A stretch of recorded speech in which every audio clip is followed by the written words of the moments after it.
पत्नी की प्रेम कहानी अक्सर विश्वास, त्याग, सम्मान और आपसी समझ पर आधारित होती है।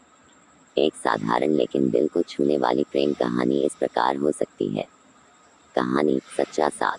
गांव के छोटे से इलाके में रहने वाले आरव और निशा की शादी परिवार के कहने पर हुई थी। दोनों एक दूसरे से बिल्कुल अलग थे। आरव शांत स्वभाव के, जबकि निशा बहुत हंसमुख और चंचल थी। शुरुआत में दोनों के बीच ज्यादा बातचीत नहीं होती थी। शादी के कुछ महीने बाद एक दिन आरव ने निशा को खेतों में अकेले काम करते देखा। उसे लगा कि निशा शायद थक रही है, लेकिन उसने शिकायत नहीं की। उसी रात आरव ने पहली बार उसके लिए खाना बनाया। निशा यह देखकर भावुक हो गई।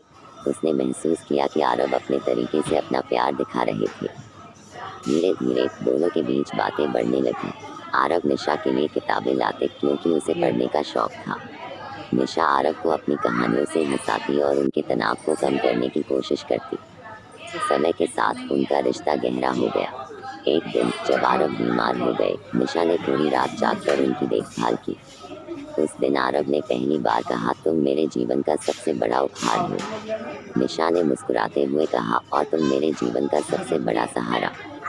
उनकी कहानी हमें सिखाती है कि सच्चा प्यार सिर्फ बड़े बड़े वादे करने में नहीं, बल्कि छोटी छोटी बातों में छुपा होता है।